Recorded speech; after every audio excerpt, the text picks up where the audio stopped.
Ish rolling. Here Alrighty. we are. Here we are. Hopefully the connection doesn't get broken up. I did one with Louie the other week and it dropped out like 5 times. Oh, that sucks. Yeah, I was listening to the first bits while I was making breakfast today, actually. Oh, were you? Yeah, just a little bit. You guys were talking about Westworld though, and I'm not caught up, so I was like, oh shit. That's fair. Yeah, I think at the beginning we talked about trying to make it be. That's where I stopped. I was like, they were like, you guys said, oh no, we should worry about spoilers, and I was like, I can't.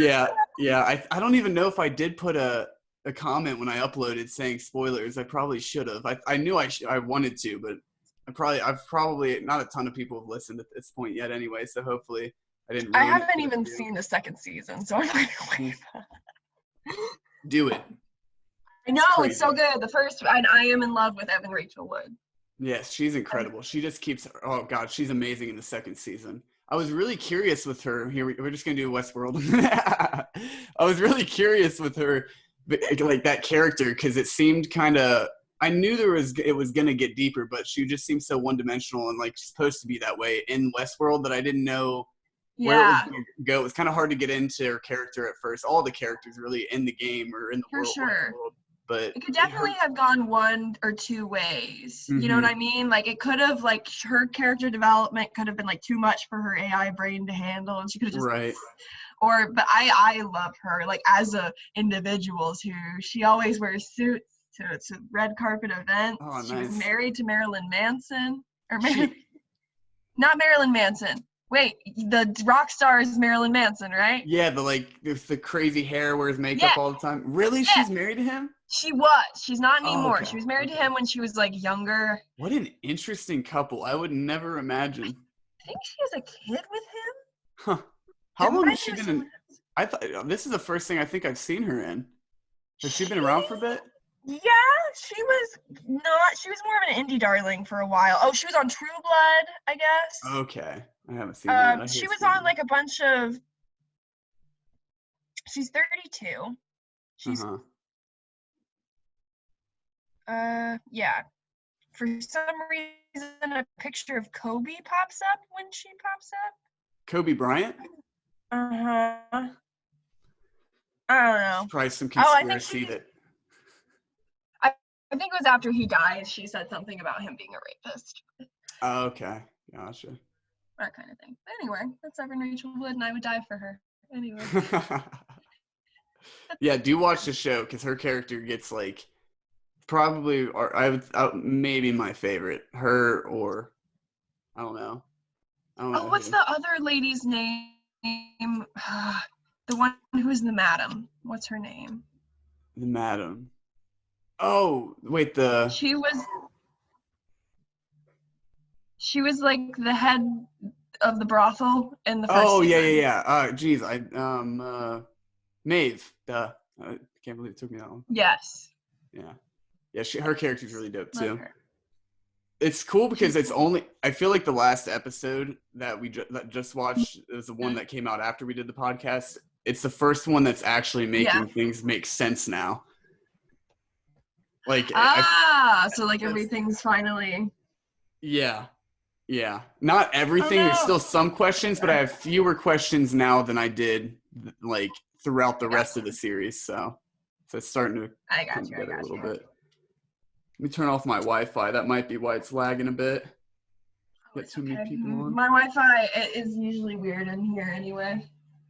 That's fair. So, what other things have you watched during this quarantine? I've been catching up on Better Call Saul, which is okay. I need to watch that. It's so good. I think for a lot of people who it took a minute to get into Breaking Bad because it's just like it's kind of slow at first and dramatic and constantly. Better Call Saul has a lot more quirkiness and it's already kind of you're familiar with. It's very different than Breaking Bad, but you're kind of familiar with the Breaking Bad style and. It brings a lot of fresh stuff to the table that it hooks you a lot quicker, I think. But hell yeah. And I love Bob Odenkirk. He's fantastic. Oh yeah, he's great. But other than that, I haven't been Tiger King. I watched that. That was obviously I watched that one. But I think other than that, Better Call Saul. Oh yes. Have you watched Dave? Yes, I have watched. I started watching that right before the quarantine started. Actually, my cousin showed it to Yeah, me. It's like so good. it's yeah, it is really good. It's really funny. It's like it reminds me a lot of Atlanta. I mean, I guess it's on the same network, and it's kind of supposed. It's clearly, I think, inspired by it, but it's Shows have a lot, like, like I feel like they're all the same general vibe a lot of the time. yeah, definitely. I feel like this maybe Dave's just a little more absurd and like goofy, but Yeah, yeah. I thought it was a really interesting like conversation on like the whole show is just about toxic masculinity, but it's mm, in the most like constant barrage of dick jokes, and I was like, normally I wouldn't find that funny because yeah. I don't generally find a lot of That dick just goes jokes to funny, but I show was like, okay. it's not dick jokes aren't inherently toxic. It just depends on the worldview of the person it's coming from. It depends on if it goes beyond the dick. Like if what you're making fun of goes beyond simply a penis. Mm, Like, if you're just like talking about like how the physical appearance of your dick, like in a room full of people, like just for no reason, then it's like a little unsettling, I think. But if yeah, it's deep insecurity is also inside of the joke, then everyone finds it funny. exactly. You can't escape the humor of how Oh yeah. ridiculous, but that goes for pretty much any part of the human body. If you really think about it too long, it's fucking weird. You and I should make a television show on how I don't. Oh damn it! You cut out. Just literally, that was so anticlimactic. I missed. What did you say? It cut out right when you said on when you and I don't. God damn it! Oh, okay. So I said you and I should make a show about how I'm uncomfortable with my elbows. Is what Oh, I said. But it was a joke. I'm not actually all right. uncomfortable That was my next with my question. elbows. Yeah, no, not generally uncomfortable about my elbows, but it's okay. That's good. But I'm okay, glad so you you have said elbow confidence. You should. fully. There's some great elbows. You've stated them a lot for editing purposes, I'm sure. Yeah, that specific. I couldn't Not take my eyes off your specifically elbows. The performance of your elbows in that movie were just unmatched. Oscar worthy. They're Oh my very god. sharp. Yeah. Very sharp performance by the elbows. Fallen Angel, no. We're more interested in that redhead's elbows. Oh my god. Okay. But what I want to talk about. Yes. Do you want to introduce the topic? I think I vaguely hinted at it. Oh! Yes, so Tiger King. Tiger King. I'm so Tiger curious to King. hear what other information you've gathered, because that wasn't included. Watched. Yeah, I saw a little bit. So I watched a little bit on Doc Antle actually, because he I think was the most interesting character to me, and the least like they glossed over so much problematic stuff with Mm-hmm. that man. But I watched like a little bit of a video about like how he was actually recognize zoo and all this stuff, and I don't know, I feel like there's a whole other thing that we should address about Doc Antle like enslaving women to take care of his tigers and ligers. Yeah, that's the first thing I said when it was all said and done, and they like mentioned at the end that they're gonna continue investigations, and there's so much more that I can't remember. The one Yeah. dude on the fucking was gliding on Wait, the. I have all of the characters on the Nice, list. nice, hell yeah. What was he? He was riding on The Sea-Doo, the the like jet ski. Yeah, the jet ski thingy, yeah. lemur boy. Oh god.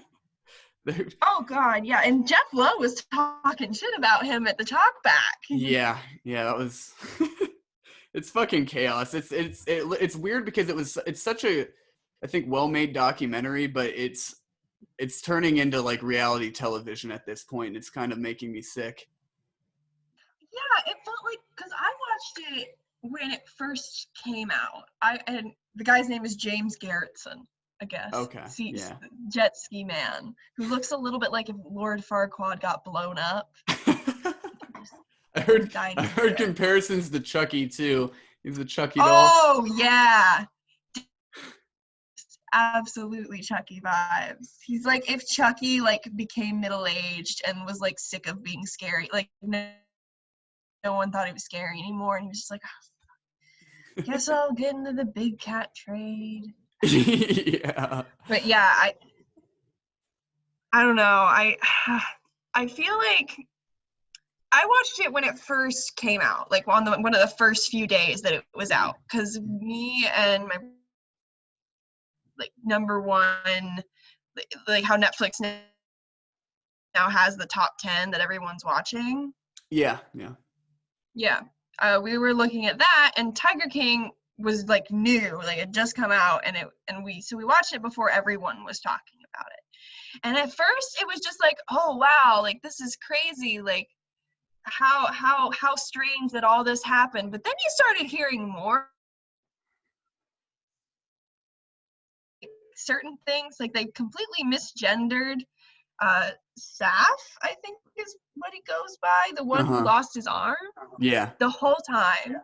And he said he didn't mind it, which is, but like if you're going to be a documentarian, documentarian, you'd think that would be something like the gender of perhaps the person that you're spending a significant amount of time with.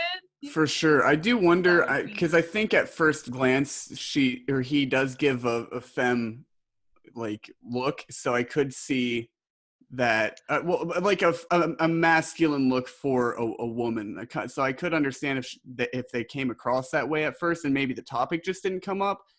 But yeah, I wondered maybe if that's why he didn't care, because I would have thought that he'd be offended if he did tell them and they just didn't care.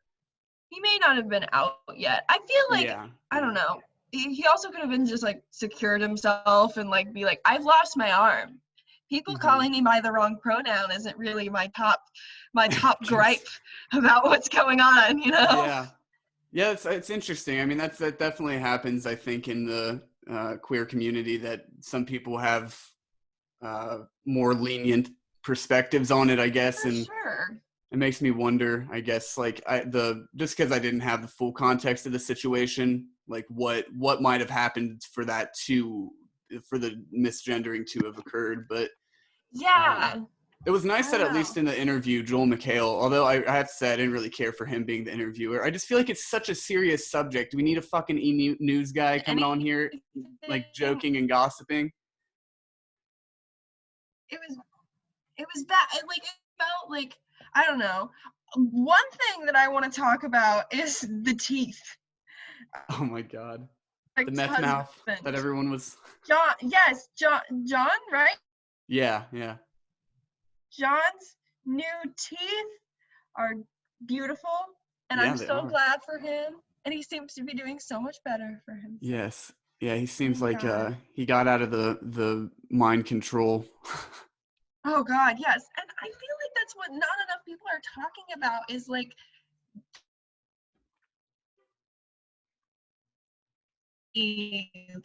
kind of like flashy figure groomed men and abused them to the point that one of them killed himself. Yeah, which, well, it wasn't necessarily on purpose that he did that. Is what they said. Which I did not get. I thought he definitely did on purpose. It seemed that way from the show. That one guy did not clarify, or maybe they just didn't use footage, I guess, of that guy clarifying like how it happened. But I guess it does make sense based on the situation, because it sounds like he was just being careless with the gun and joking around, and like, which you should never do ever. I obviously, but I thought it was like a play, like he was just like trying to freak him out before he actually killed himself in front of this guy because he was tormented. But either way, whether he did kill himself because of it or yada yada, like he was still like I mean, he literally just got the gun from Joe Exotic, so I think maybe, I mean, there is some self-responsibility for everybody involved that you have to not like, have guns around and then like yeah, watch, maybe see if someone's a little mentally ill and be like, well, yeah, maybe we should take the firearms away. yeah, Might be a good idea. yeah, that would have prevented that from happening for sure. Yeah. Uh, but yeah, it's weird that there does seem to be some like it's so weird with documentaries because and any filmmaker, I guess, because it's easy to hide behind the project, but there wasn't anything that jumped out right to me at first that made it seem like the documentarians were like had some flawed perspective or took advantage of something or left something out that should have been kept in or whatever. But that seemed a little, Mm-hmm. if true, that they did have footage of him with like fixed teeth and like were pressuring him to take his shirt off to kind of play into this white trash mentality. Yeah. And that's Yeah. it does seem a little insincere and Also, embellishing. they didn't mention there was a rant that Joe Exotic went on about how he couldn't say the N-word. Like, Oh really? that I've seen. That, oh, Yeah. he went on, he Like, was mad that he couldn't. yeah, he like talks about, he's like, why are all these rappers saying it if I can't say blah Oh blah my blah blah, god. and that wasn't even mentioned Yeah, in well, the film. I do feel like I thought the same thing. I was like, well, why aren't if there was racist shit, why are they excluding it? But I wonder if that was like an isolated incident that doesn't really serve the story. Not that they're trying to defend that maybe he's not a racist, but if he wasn't just Well, spewing racist shit I mean, throughout, it didn't seem like, I they guess to me, that if it didn't have something to do with the Tigers or him being this. But I don't know. I guess it does because it wasn't all just about the Tigers anyway. It was about them being these rich egomaniacs. yeah, and they were fine mentioning him, like talking about Carol Baskin needing to die. Like, I think that maybe they were just like, this man's more shocking and good for television than his hatred of someone else. You know what I Yeah. mean? Like, they were very selective on the way that they framed him. I Yeah. felt almost sympathetic to Joe Exotic a lot of, like, at least for the first couple of episodes. Yeah, I think, yeah, to me it seemed like at least that he comes off as crazy and then they were maybe trying to paint the picture that everybody involved is some crazy and some are just as crazy if not crazier than him type deal, like because that did seem to be a part of these other people that were part of the story. Their mentality was that it's all Joe Exotic. Oh, Joe Exotic's the only one that's like doing messed up things in this situation, which clearly isn't true, but Mm-mm. doesn't mean you have to sympathize with him. But I don't know. I didn't really get the vibe that the movie or the show was doing that, at least through the rest of it. It seemed like it was clearly like critical Oh, of it, at least leaving it open enough that it wasn't trying to persuade the viewers that these people are good people. It seemed to tell, the story of the fuckery. hmm? Are you there? It's Sorry. Oh, you're good. It's cutting out a little bit still. Yeah. I feel like they still did tell the entire story of all of maybe not the entire story, but for the duration of what they were covering, they seemed to cover that everybody was fucked up and Yeah. Who not to make you. you was the most fucked up, would you say? Who was What? your hero and who was your main villain in the whole documentary? Who were you like, Uh-huh. that guy's okay? It's hard to say because I agree with you, and that's something I was going to say earlier is that you could make the first thing I thought when it ended was that you could make a spinoff with like any of these people and follow them and go deeper into the story to find out, because people like Doc, what was his last name? Doc what? Damn, it's cutting out again. Dr. Bhagavan, whatever the heck, Antle. Yeah. Oh my God, he called himself Bhagavan. I'm pretty sure that derives from Hinduism as well, like Bhagavad Gita. Which Yeah, is like, dude, it's like enlightened one. Yeah, that makes sense because I think that's what This lady was Bhagavad like, Gita. Which is just so insulting on culture its and own level. decides that they are God. Yeah.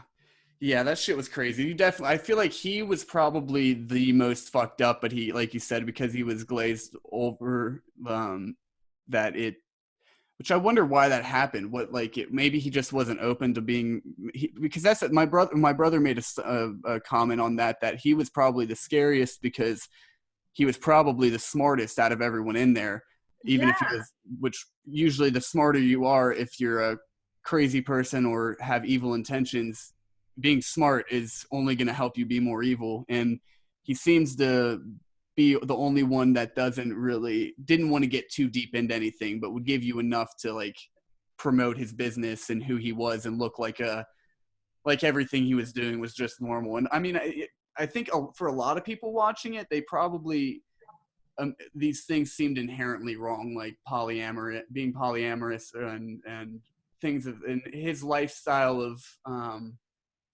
just, I guess pretty much just that, really, that I can think of, or having multiple wives is always kind of a sketchy thing, just because it's been such a patriarchal thing, like a system used for patriarchal tendencies for so long. But there's not anything wrong with inherently with being poly, but clearly, No, which people I think are turned off immediately. They immediately want to make fun of him and like be for being hateful towards. polyamorous, Yeah, and it's like that's not the women who problem he here. targeted. Yeah, the bigger issue is he's enslaving women Yeah, and he's having brainwashing these them. women get boob jobs that they are okay with getting because they worked so hard that we're covering from a Yeah. boob job.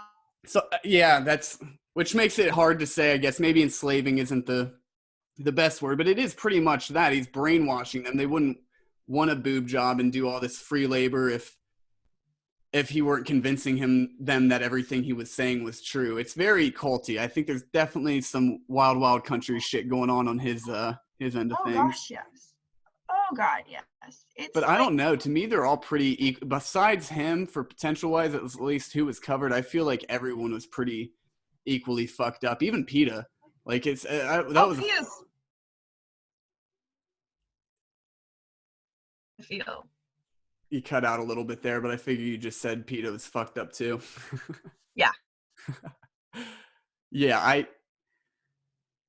it was just, which added to the humor. It just made it even more ridiculous. It's hard not to laugh at because it's like just so out there. And then PETA comes in with their suits and are like, "We're the heroes. We're the normies that actually are that care about the situation." And maybe that individual woman did who was on there, but I think you got to be knowing the shit that PETA does. Like, if you're still working for PETA, you can't say you're an animal lover to the point where you yeah. think you're helping. But that was my problem with, and this is something I want to ask you too, is because Mhm. I'm still I don't know. I mean, clearly the way these people were treating big cats and is wrong, and the whole, they were clearly trying to just get rich off it and compete with each other and do unethical things to the point where they're threatening each other's lives and maybe killing their husbands and shit. um, but I mean, I'm not an expert on zoology or the jungle and ecosystems and shit like that. And it makes me, the first episode, I remember Joe Exotic was trying to spin it as though he were taking care of these tigers that were already born into and being captured Yeah, and put in cages, and that he was going to take care of them.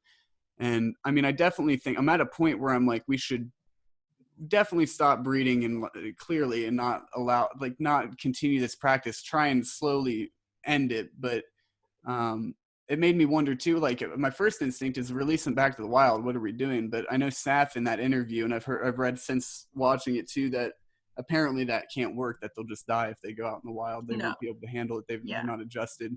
And it is also just tragic that we have double the amount of big cats in being caged up here in America than there are in the wild itself.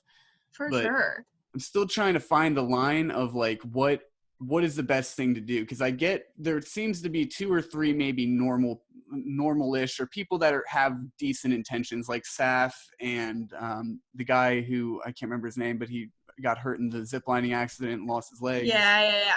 and Yeah, then the other his name dude with I the think was long John hair. too. Okay. John, and then John, then whatever.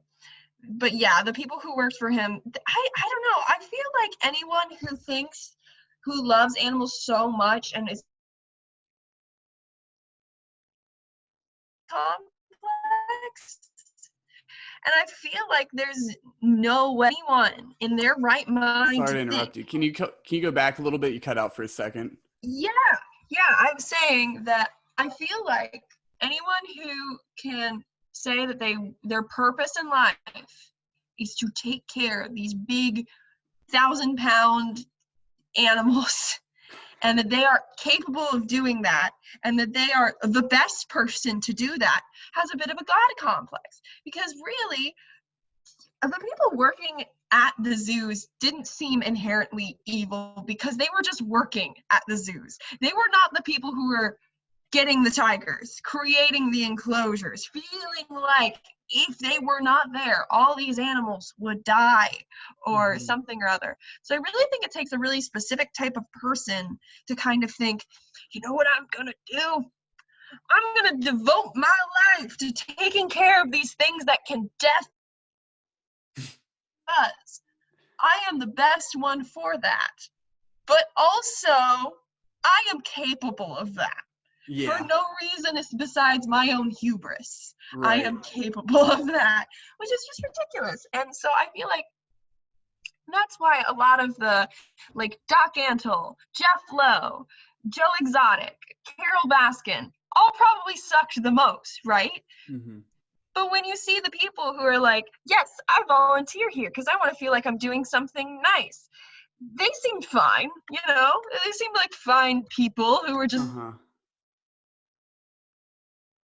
You're able to, because I feel like it's a perfect storm of having someone who thinks that they are powerful enough to create these spaces to take care of these animals, and then you get people who are just wanting to help these animals, you know, who don't think like, oh God, I couldn't do all that. That's not, but if I can feed the animals, and so they're preying on people who are kind-hearted and want to help animals, who actually care about animals.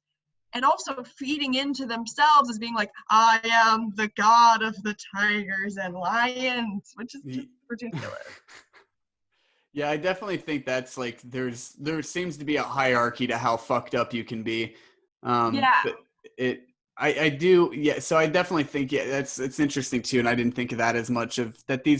They seem more normal to people that work there because I think they do really care about animals and they are kind-hearted and being preyed on for that in a similar way that they're just they're the guys that were vulnerable and young and looking, and often they were people that had just got out of prison or something like that and were looking for work, and they were taking advantage of vulnerable people in a lot of different ways.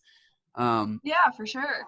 I do feel like there gets to a point though where it's so hopeless and clearly hopeless, but at that point apparently you can form, especially when you are involved with them that long, you do form like a very serious connection and bond with the tigers in a way they say that you don't with other pets, which I don't know about that. I mean, people are pretty into their dogs and cats, and but I can understand like this thing could kill me, but it decides not to. You know what I mean? Yeah, it makes it a little more intense and like gets you a little more wide-eyed. But it's kind of, I don't know if you can really compare relationships of being loving animals or whatever. But beyond that, I feel like I do think that if you are going to be someone who works with these fucked up companies because you think you actually will be the one doing day-to-day work and be able to help them, people like Saf and the rest of them and John and those guys, I think that definitely makes sense. But I feel like you also have to be doing something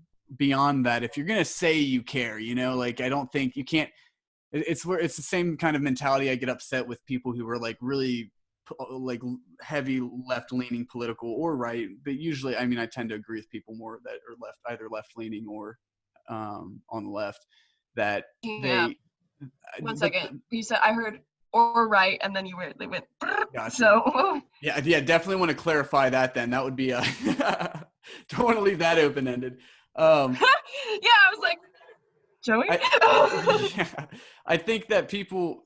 What I was saying is that I get very upset with people who get too extreme on either end, but I tend to agree with people that are either on the left, further left, or left leaning at this point in history. And I think that that's something that does kind of get me aggravated, or people on the left who want to, like the people that are considered to, or even self-proclaiming social justice warriors, and trying or that, but don't really take a lot of action. And I think that does get old, is like they want to bitch and complain about everything in national politics, which I agree is like something worth being critical of. But to act like you're superior and above even talking to people that you disagree with to that extent, and you're not even going and like participating in local elections or trying to make any influence politically on your own community, I think it's like town criers. yeah, exactly. It's like talking a big talk, but not really doing anything beneficial. You think you just saying that you have this opinion is beneficial. And not to like rip on those people that worked for Joe Exotic too much. Like I said, I think there's a clear difference and they have kinder hearts, but I would encourage those people that to find other ways to at least try and bring an end to this, because clearly they're helping the tigers that are captured now, but they're not really doing anything to ensure that this is going to stop in the future eventually. And I think we all have a role to play in that, but they are definitely like people that could be leaders in that regard. And just working for I mean, that sounds bad. Like these tigers do matter too, and we shouldn't just like totally leave them neglected, but there's a bigger issue at play that tigers are just going to keep being in that situation if we don't make some sacrifices and absolutely. And I don't know, I feel like especially I used to watch, and I don't know about Big Cat Derek, but I used to watch a YouTuber by the name of Big Cat Derek. When I say growing up, I mean within the last 4 years. Those very formative years between 18 and 20. Uh-huh. I guess it would have been 17 and 21. But I always thought it was really cool, and he claimed to do exactly what Carol Baskin does. Just take care of the animals. They have these big enclosures. He walks around the enclosures. He says good morning to them, and I used to enjoy him saying good morning to all the animals, blah, blah, blah, blah. But then I'm like, wait a minute. So, like, what is the line between the zoos, like Columbus Zoo, Cincinnati Zoo, like those zoos? What is making it any or anything like that? Like, are we doing any good to exotic animals by keeping them for show at all? Yeah, it makes you start to, I think that is one thing that I really do appreciate. And I disagree with people saying you shouldn't watch this show and shouldn't like be interested or care about it. I mean, I think it matters how you respond to it, but it is an opportunity to take a step back and look at ourselves and be more critical and see if we're really not even just with people owning big cats, but in like in a larger sense of what you're saying. It makes you question your trips to the zoo and what's going on there. I mean, should I give money to the Columbus Zoo? That's good. Like they say it's good for conservation, but I mean, that's, again, I think it's hard for me to make a judgment call on that just because I don't know a whole lot about the system of zoos. I would imagine it is at least different than what's going on here, that they are taking care of them. There seems to be like a very organized system that's clean and healthy and taking care of them to the best of the ability that you can inside of a cage. But should they be in cages in the first place is what really makes you beg the question. But yeah, I guess if it's a thing of conservation, especially because that's what I was thinking too, is like, is it totally wrong to just have a big cat, or can there be circumstances where maybe one or two and protecting them, taking care of them is better than them being in the jungle? Because I mean, it's such a far away place, and when we think of jungles, and like we just like send the animals back to Africa where they belong. But it's like, okay, maybe a lot of African cultures and communities aren't developing at the same rate as a lot of the Western world is, in a lot of it has to do with them not wanting to get to that size and that level of industry. But if they do, it's like, how do we hold that against them? We're kind of at a point where especially in America, there's nowhere you can just re-release animals that are like Oh exotic yeah. animals. And they're often, I mean, they're so often not even got from here. But we've developed so much as human beings and erected all of these buildings and these systems and roads. And it's like, what have we gone so far that it's like we can't even protect? I mean, it sounds horrible, but is that something we have to let go of eventually as like a species, that we can't really do anything for these animals anymore because we've just evolved so much that we've created a world for ourselves that we're all very We have comfortable with. destroyed the world. Yeah, it's, you know, definitely are. We're definitely dismantling it in a lot of ways. And some people have, I mean, there's funny perspectives too of like, I mean, Tom Segura in his stand-up, I think he's talked about before, of like, there's only some animals I give a fuck about, and like all the other ones can go to hell or whatever. It makes a joke, and like, it's, again, that sounds cruel too. He's not just wanting to kill animals, but he's Oh like, he no. doesn't pretend to care so much that he's like not a part of a system that's playing into that. Because if you don't do those things, it's like the life we know we'd have to go back to living in the wild, and I don't think anybody's going to volunteer to do that. We want our houses, we want our heating and air conditioning, and we want our pets that can sustain that lifestyle as well. And then we're just like, to the hell with the rest of them. If they're not doing anything for our ecosystem, then fuck them, which is sad. But I feel like maybe zoos could be an Honestly, answer. yeah. Not knowing enough about it, it makes me optimistic, hoping that maybe that is the only way we can.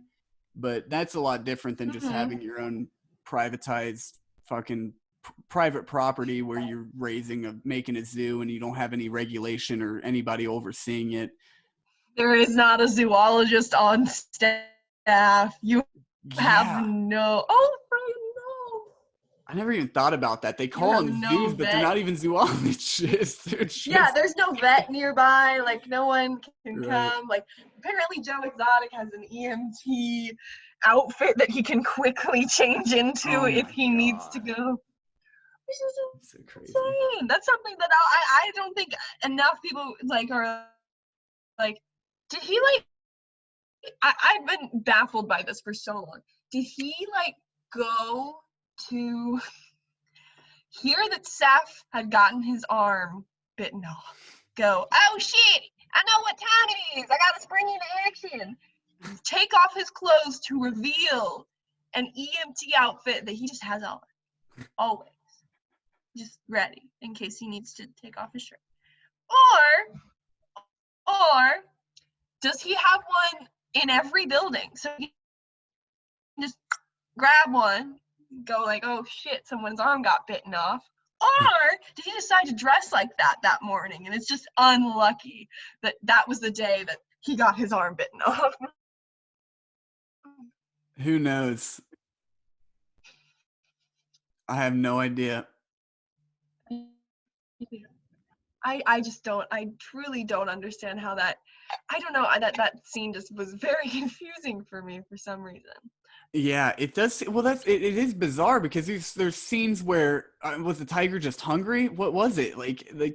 There's scenes where Joe Exotic's riding shotgun with the fucking tiger, but then somebody just sticks their. They tranquilize them. Oh my god. So they would be like the one, remember the guy on the talkback was like, the one tiger was blind and then the other one was on tranquilizers. Yeah. So that's why he could just hang out with them. Right, so they aren't actually truly harmless. It's not about a bond. Yeah, it's about, okay, I'm going to pet this tiger. And even there was a scene where, what's his name? Where Two Hat Man was like in there with his girlfriend, like petting this tiger, and then all of a sudden he goes, "Go, get out of there!" And they're spraying it with water. I'm like, oh, so is that what it is?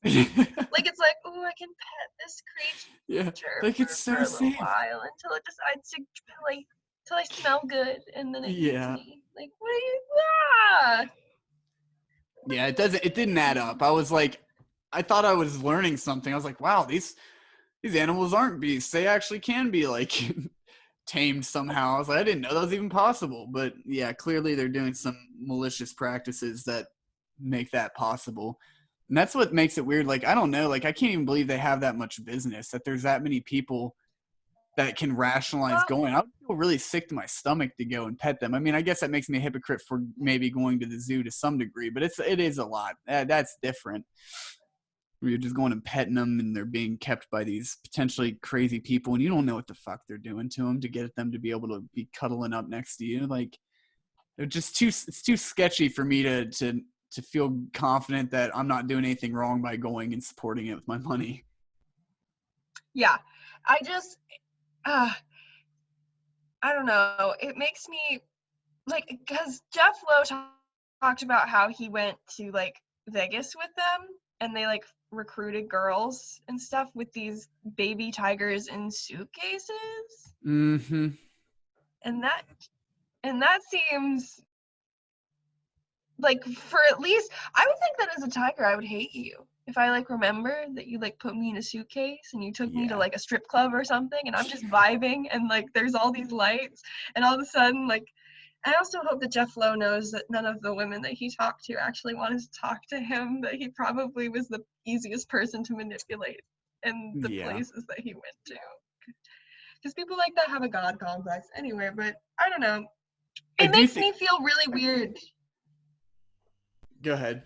About, like, because would you, Joey, if you were somewhere, like, public, and someone said, "Oh, I have a tiger," would you get excited and, like, pet it and take a picture with it? Because I feel no, I wouldn't, and that's why I was so surprised that there was, like, these babes that were just, like, totally seduced by it. And obviously, like you were saying, there's some manipulation going on there too. Those women are being paid.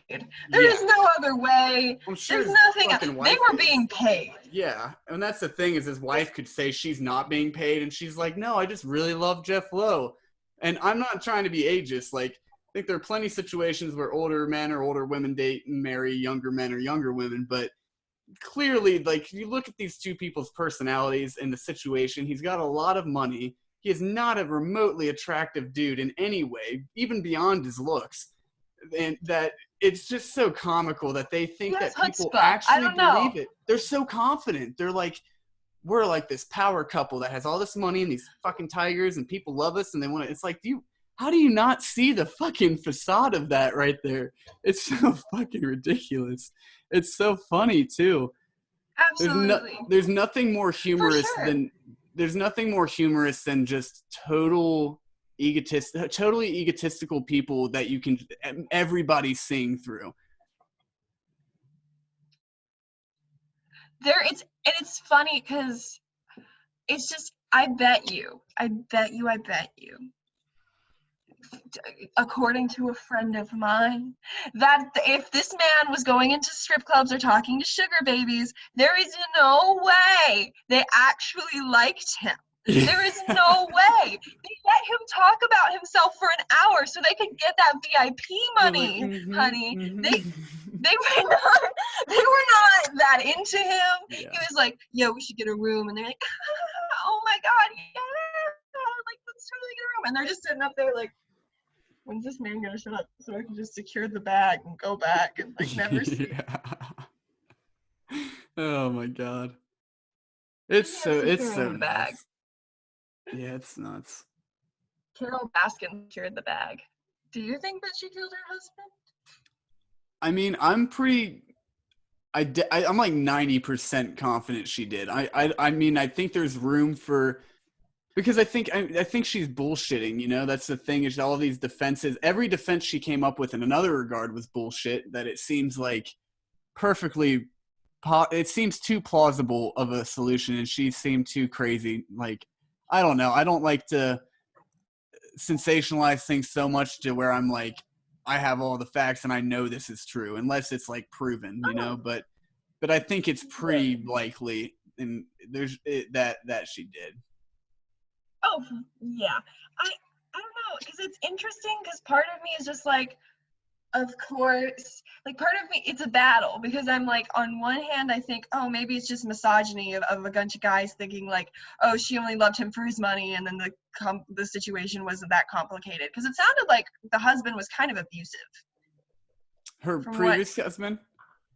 Yeah, her previous husband was abusive, and like also didn't she mention something about how he was like in her diary she was like, I hope that my daughter is never in such a sadistic like fake relationship or something like that.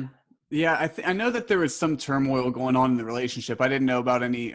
From what I remembered, I wouldn't disbelieve it that there was some sort of abuse going on either end. But um, I remember that Like her Joe's saying on that it. he wanted that seemed well. That's what makes it seem even more likely is he wanted a divorce, and he was going to be able to take all of the things she cared about.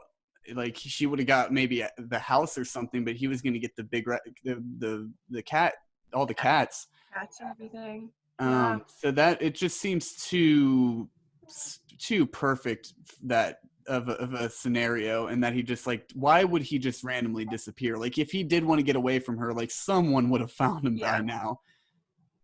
Because he's not supposed to be dead. That's the thing, is it's not like he just died in like maybe some like weird circumstance and maybe she killed him. It's like he's supposed to be alive, and he is like he's been missing forever, and now is fucking he is like pronounced dead because he's been missing so long. And you'd think someone in that scenario dead now. Yeah, and especially because he would have had his. He was old then. He might be dead. And why would he just why would he leave all that money? He was going to get most of it. Like, why would he have just left that if he did want to run away? He would have just divorced her. So I think it's. Or he would have closed the accounts. Like, I think if I was going to disappear, I would have gone, maybe I shouldn't give my wife access to all the money and assets that I've ever had. So when I disappear, I'm at least a little more comfortable financially. Yeah. Maybe I'll close the bank accounts. Like, how did she have access? Like, if he's gonna disappear. Maybe he became a Buddhist monk and rejected all desires for monetary gain. He's like, you know what? I don't need all this money. I just need to chill and be one with life. I don't need money. This man smoked his first joint and reached nirvana. That would definitely. If clearly none of clearly some of them did do drugs, but I don't think Carol or her husband did, because I think anyone married to Carol Baskin, if they smoked a joint, they would definitely get the fuck out of there. I don't know. I feel like because there were those photos from their wedding where he was chained up on a leash.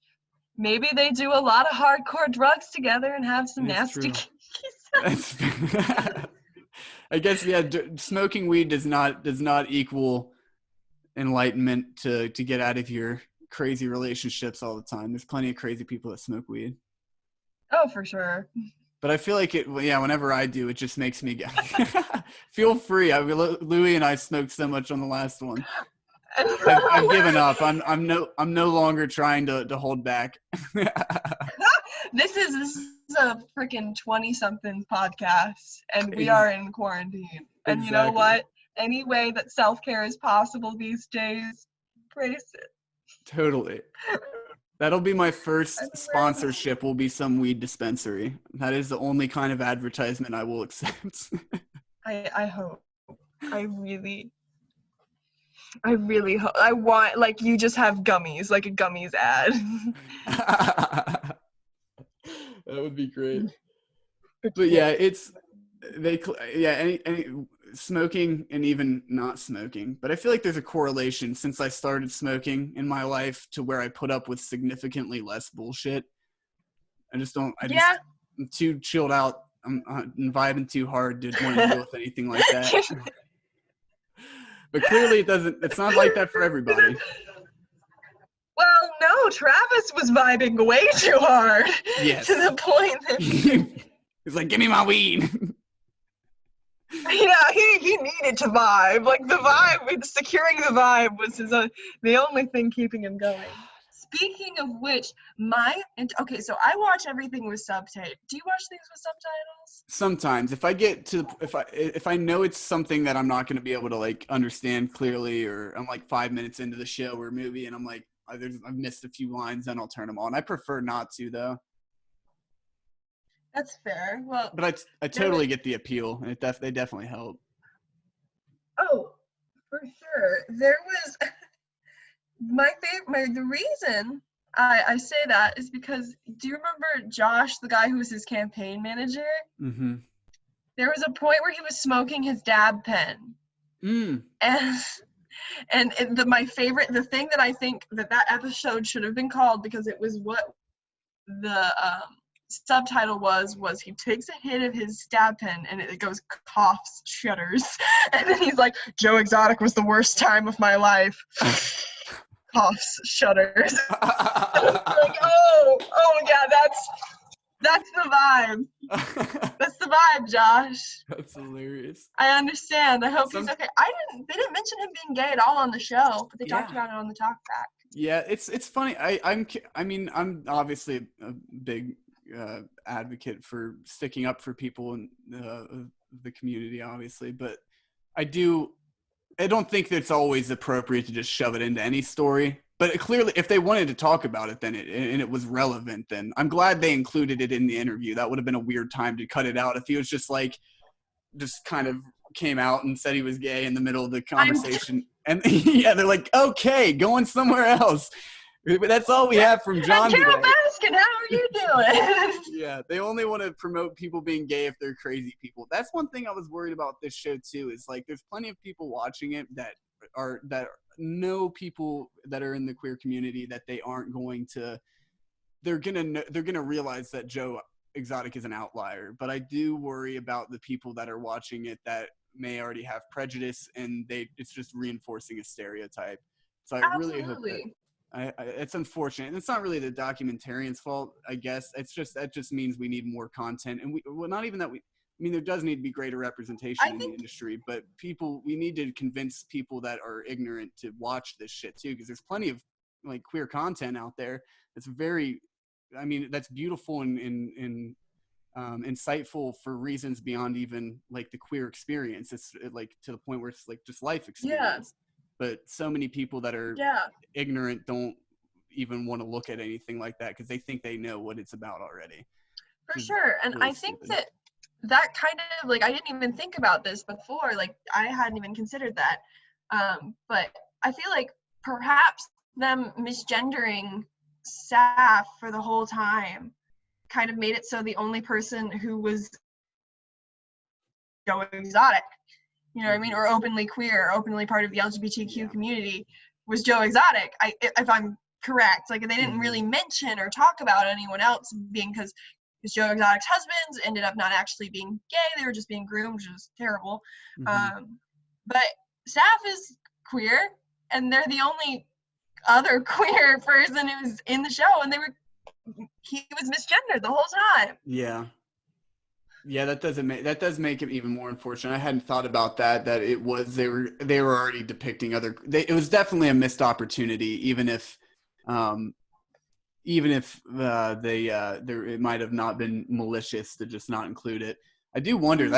I would love to do an interview. I wish they would have done an interview with the filmmakers, because that's like, there's plenty of controversial documentaries where I'm pretty defensive of the filmmakers, but it's always because the filmmakers come out and not even explain themselves, but they discuss the making of the film. And like, maybe if they do get criticized, you can't respond to every like jab that people throw at you. And if it's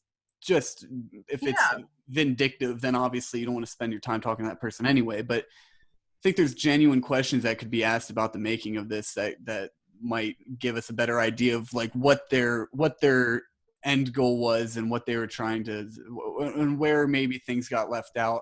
It's such a complex story that I think it's worth getting into if you're not going to include that in the show. But it could be something as simple as Saf just not even telling them that he was trans during the especially if he's not upset. Because even if you are more lenient about people misgendering you, like if you would think that he would have a problem that they didn't gender him correctly over and over and over again. Because he spent years with them. They were there. For a long time. You're cutting out a bit. I see where you're going though.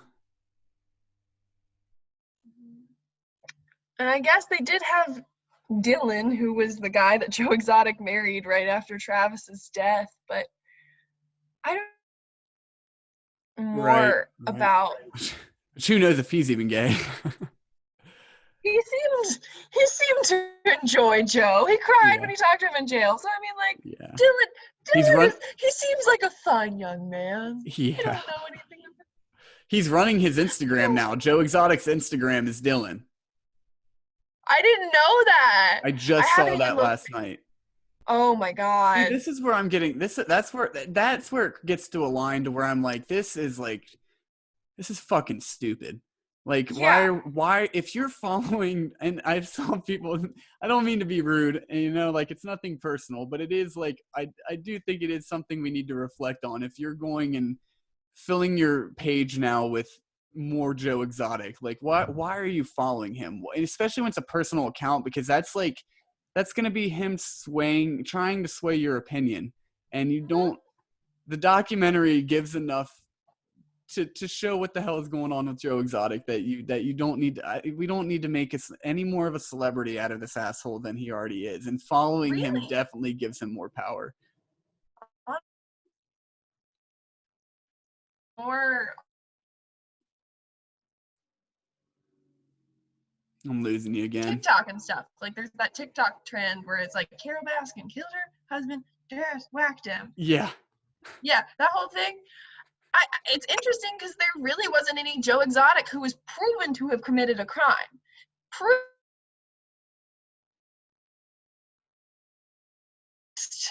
And Can you go back to sexist. what he proven to committed a crime after that? I didn't, it cut out again. Oh, he's pretty much proven to have committed a crime and also have been God damn it did it again. cis. Goddamn. You said Racist. Racist, sexist. Racist, sexist. All There of we them. go. Those ones, yes, those two. And also, what else is? And just grooming people and manipulating them with drugs. Yeah. Like he is more ridiculed than honestly, like he's being made fun of. But I don't feel like anyone's like critiquing him with any level of significance. Yeah, definitely not in the same way. Like the biggest trend is people saying "fuck Carol Baskin," she killed her Yeah. husband, and it's like that's not the point of the story here. I mean, that's just a small facet, and it is like I think it's a problem of people getting either choosing sides or like getting obsessive over one aspect of because they love true crime shit.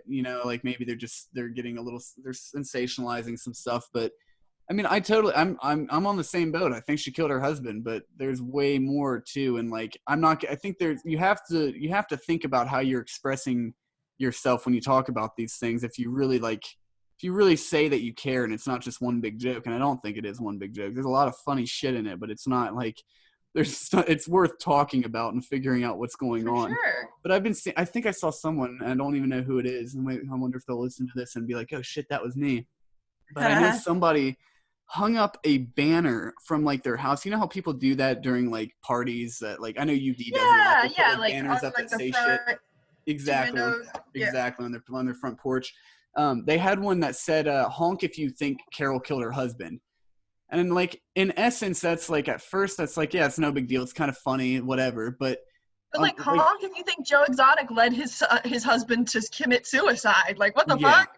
yeah. I think there's just you have to think about the jersey you're putting on, like that's, and if you're going to it's one thing to talk about it and say it, but do you really care so much, and like are you so committed to that one part of it that you hang a like what think of all the things you could hang a banner on your front porch to do that would be way more helpful and productive than that. And I mean it's kind of a crazy thing to do in Please the tip first your place. delivery drivers during coronavirus. Yeah, exactly. Like you could do something uplifting or something, like if you're gonna get it's more of an issue of like how people are spending their time. And I'm not trying to like be a fucking dictator over how people spend their time, but I'm pretty critical on myself of how I do, and I try to do things that aren't like an objective waste of time to everybody else. I'm trying to do some things that either benefit me in a deeper sense and make me a better person, or help somebody else.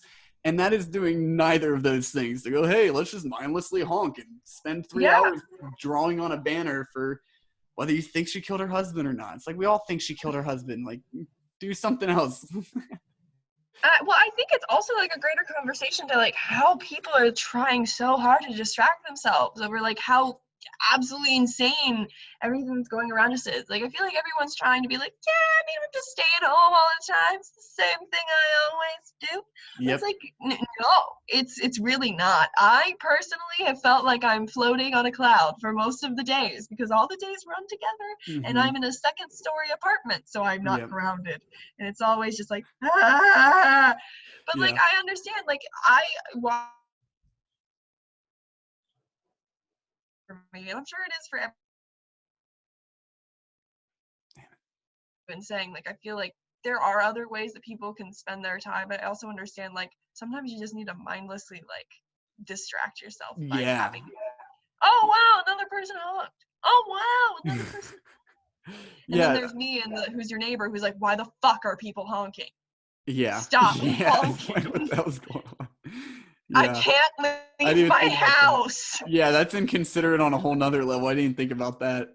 But no, I'm glad you added that nuance because I'm not void of that either. I think you can swing too far the other way where you're just working all the time. And that was probably more of where I was before this. I mean, it was all work I was really happy and proud of doing and enjoying, but I was starting to feel like maybe I overcommitted myself in the last several months of my college.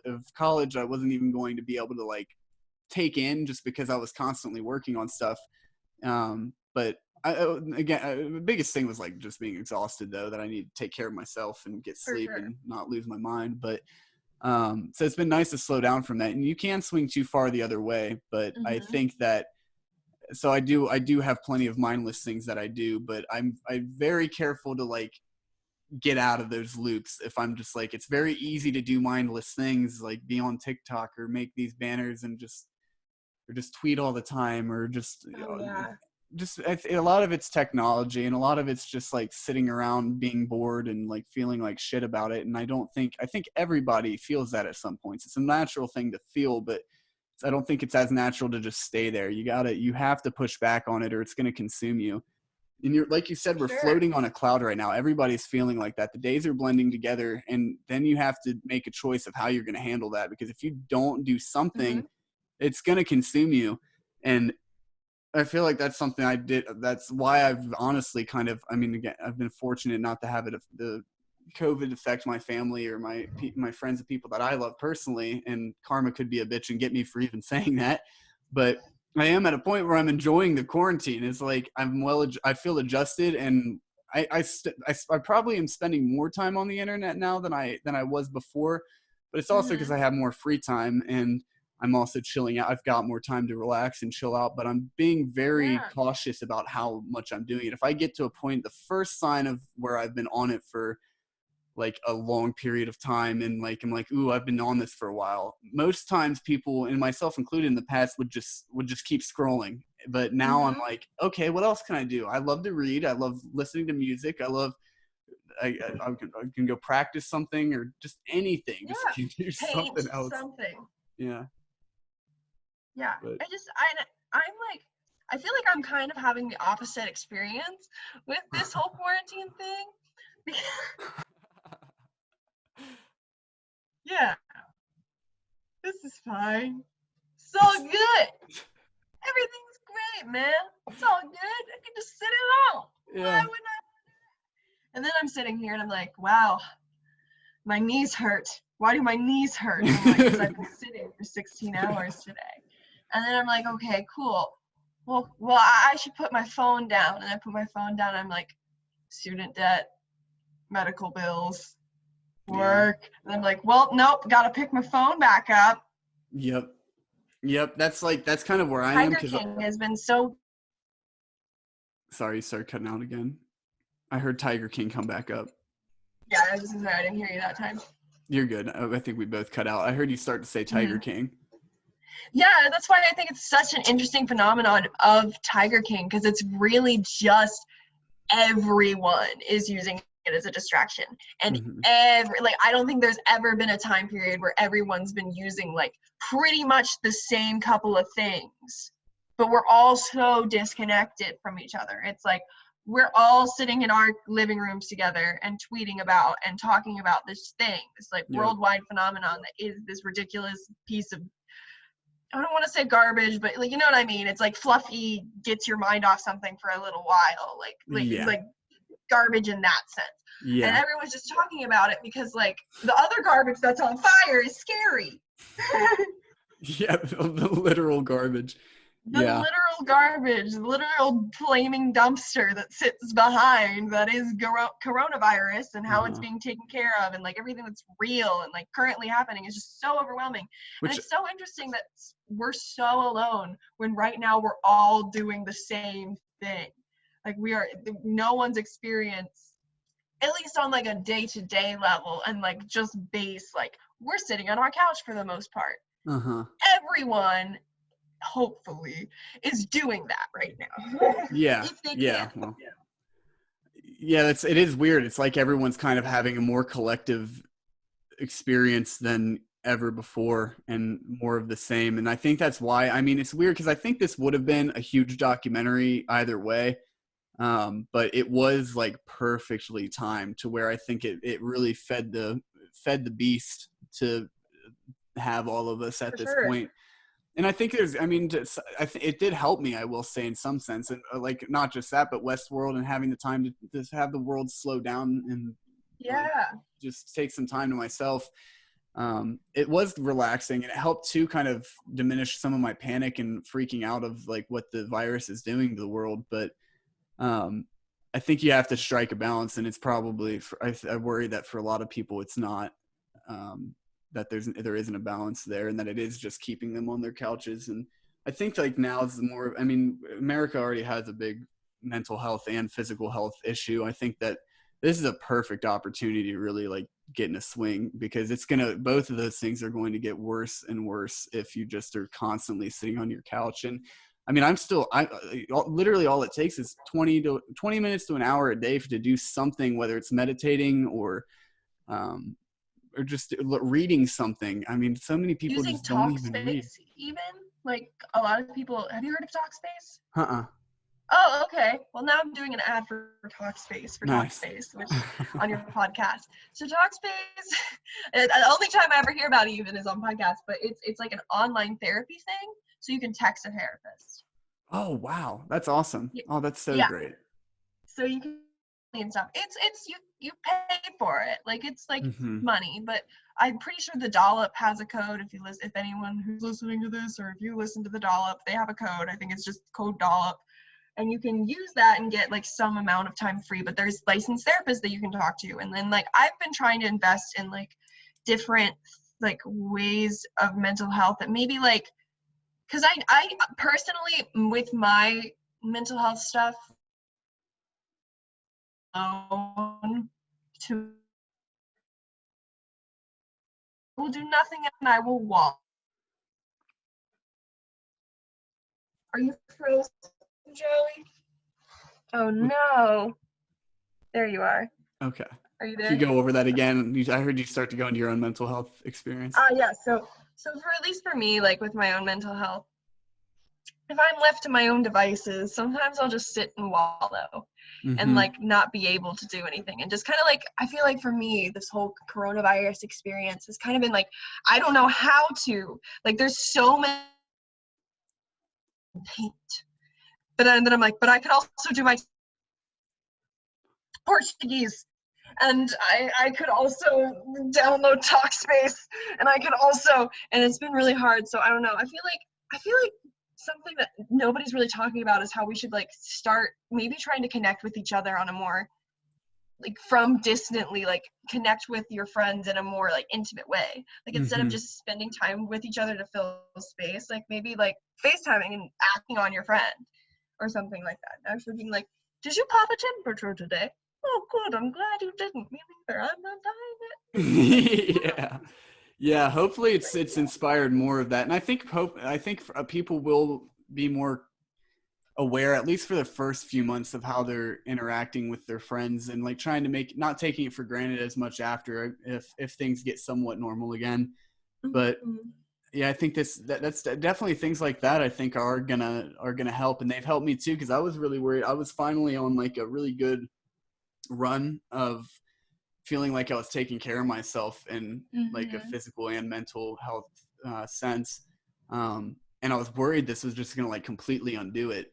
And Mm-hmm. honestly, if anything, at this point, I was worried at first, but that I think that fear of God really in the progress that I had made before, and I've had points where I've made progress and fallen off, and this could be another one of them. It could be like a chapter, there may be a chapter one day to where I just like start doing worse again, but I'm sure there'll be more struggle, but hopefully I can keep this, the momentum going. And I feel like this has been an opportunity for me to do that. So I think things like you're saying, whether it's like, especially talking to people, that's why I'm really happy that I got the podcast going and that I can continue it. I was really bummed that I thought that was going to fall apart because it was becoming that avenue for me to connect in a deeper way with people that I only get to spend so much time with anyway. And I get to do that with more people to where it's not like just another Saturday night and we're all just going out for a drink. We're actually like sitting down and trying to have a conversation where we can learn something from each other. So even though the connection's shitty and whatnot, I think at least it's way more cathartic and healthy for me to do this than to help with my mental health experiences than it is to just like keep scrolling through Facebook all day. Same. You know, or because Twitter. It just feels like, I don't know, I feel like escapism is really important in times like this, but it's also gonna have to be like a balance. Like I think like if you want to, like for anyone, like if they want to go smoke that bowl, do it. I know you might not want to any other time, but you know what? That's what you need right now, and that's okay. And if they're like, oh gosh darn, well I just want to eat ramen noodles. All right, ramen noodles are cheap and they don't go bad. Do it. Feed yourself. Do whatever you need to, like, I don't know, just kind of feel like a person. Yeah, exactly.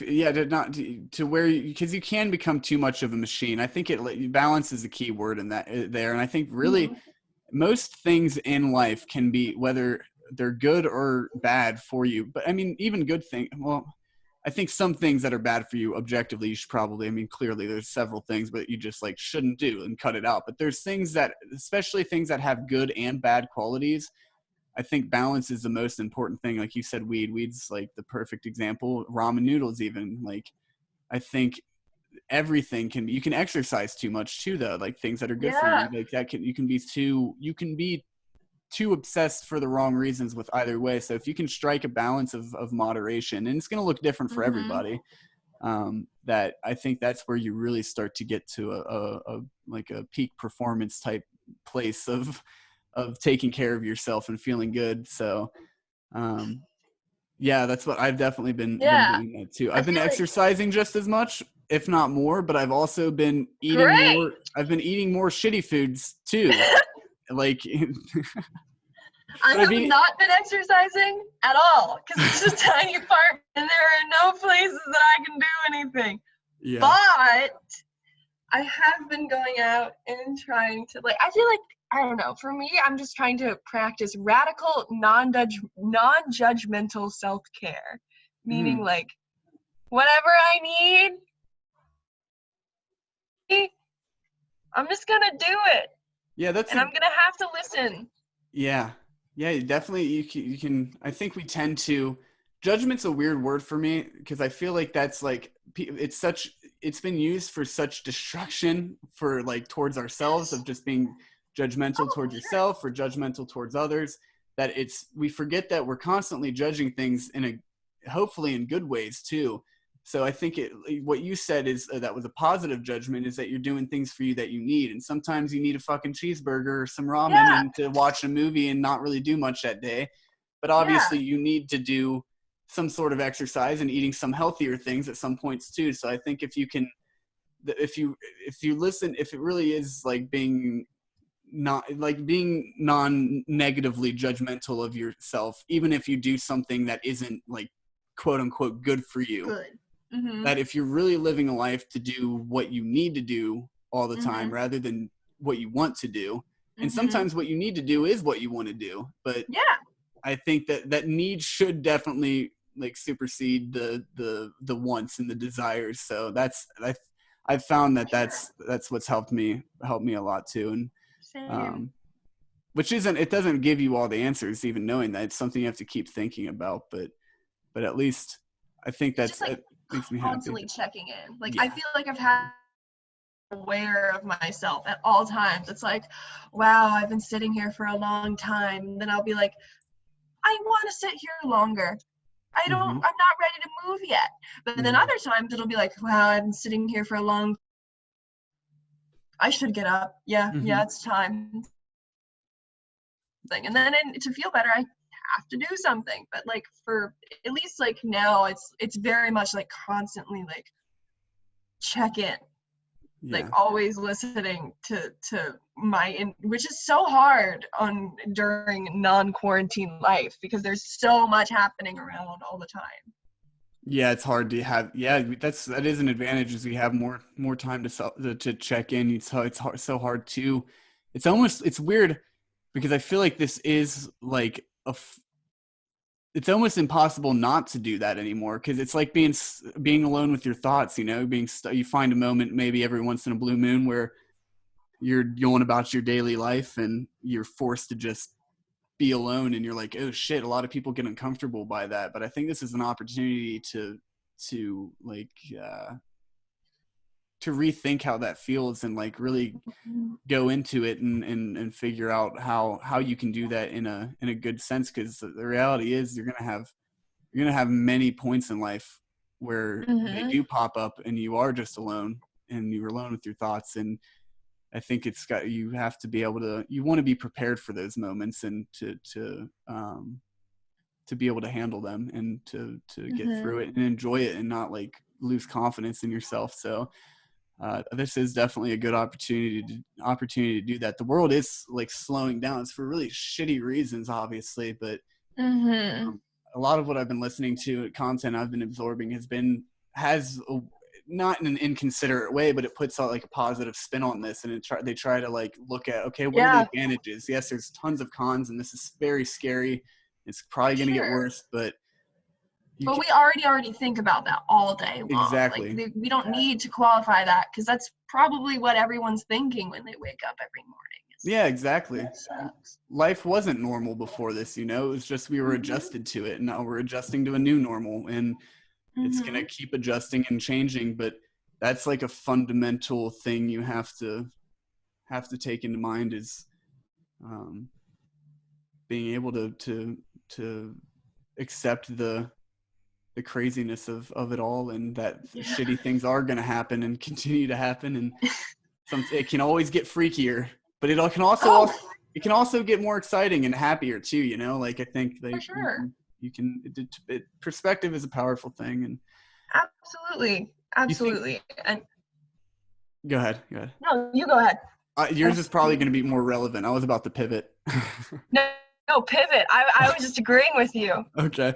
I was going to say, I wonder if, to bring it back to Tiger King in some sense, when I see people like that, like, I wonder if they've ever had a conversation this like self-aware. And I'm not trying to say that in like, I'm a very self-aware person, but we're both communicating right now that we value trying to be more self-aware to make ourselves better each day.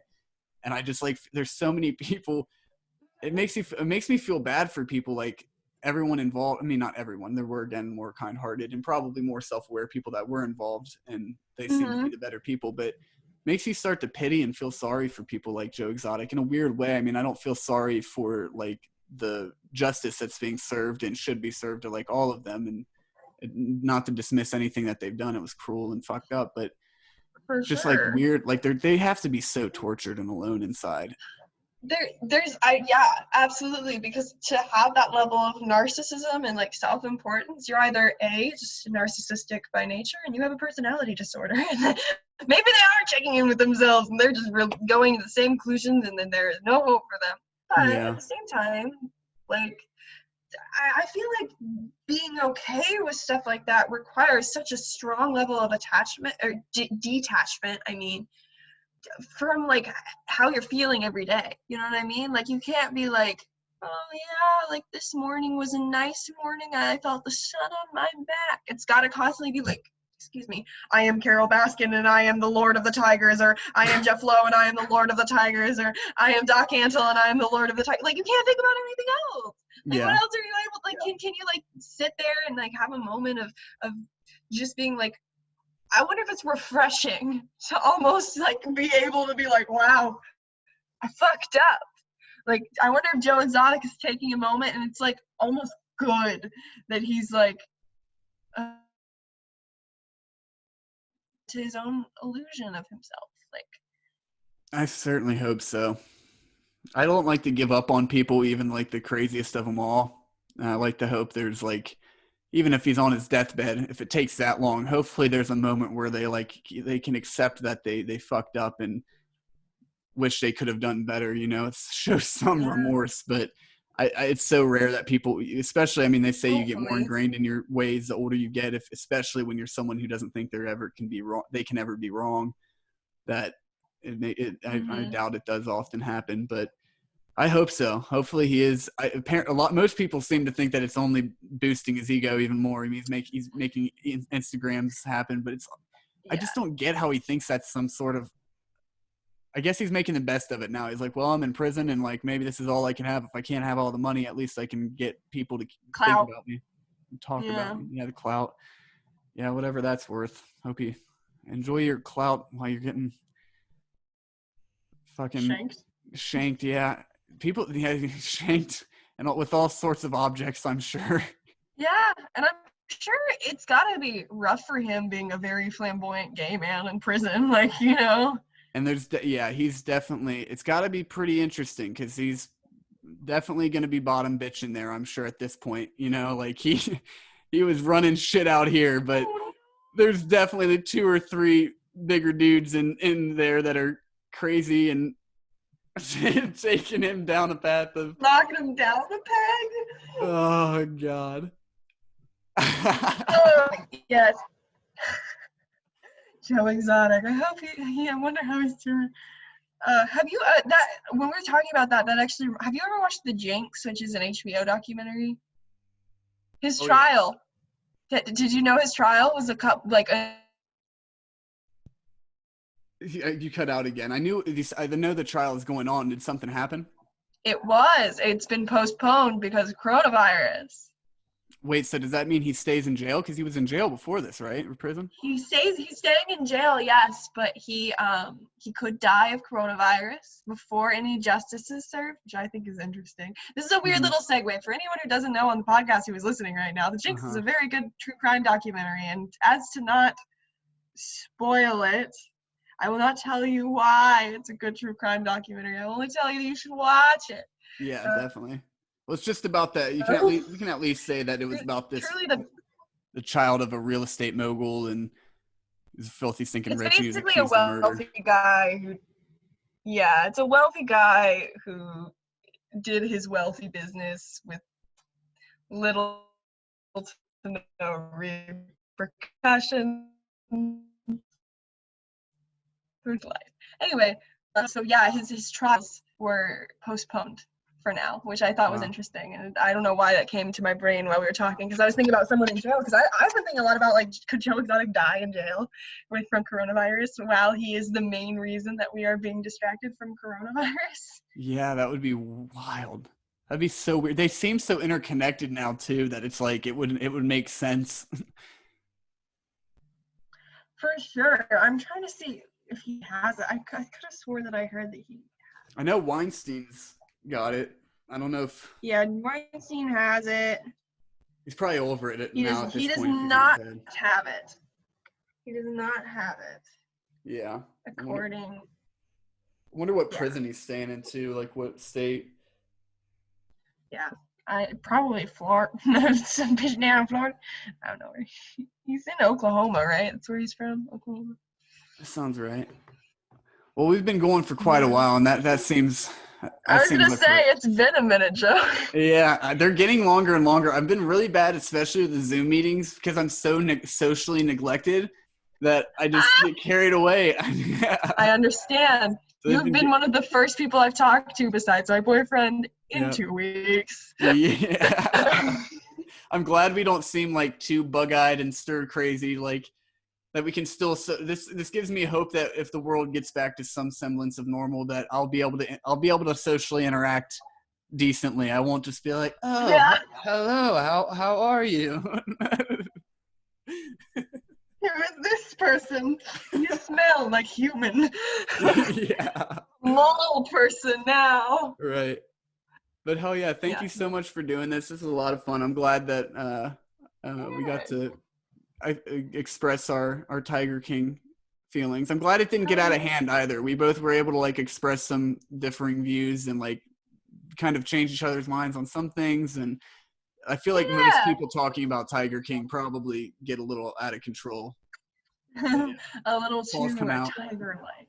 Yeah, exactly. Perfect. Right on. But yeah, thanks for having me, Joey. This was really fun. Oh yeah, absolutely. Anytime. We should do another one sometime soon. You can go ahead and plug yourself if you're looking to get any followers or looking to promote. I know you're acting still. If you want to, I am acting still. I'm acting still, and I have an Instagram. It is my name, front and back. It is Shae, SHAE __. EAHS. That is my Instagram. If you want to see what I look like and you don't know me, hi. I'm not doing anything right now because currently the only thing I've been doing is drinking water and eating food. That's good. Hey, at least you're drinking water. Yeah.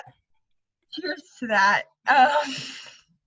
Everyone who's listening, please chug your water for me. Yeah. That's the only thing I'll plug. Chug your water. Yeah. My plug. But yeah, right on. Really all well, I guess peace out, Joey. Yep, sounds good. Thanks again. I'll talk to you later. See, talk to you later. I don't know how to leave. Stop. It's all good. I got you. Okay, hell yeah.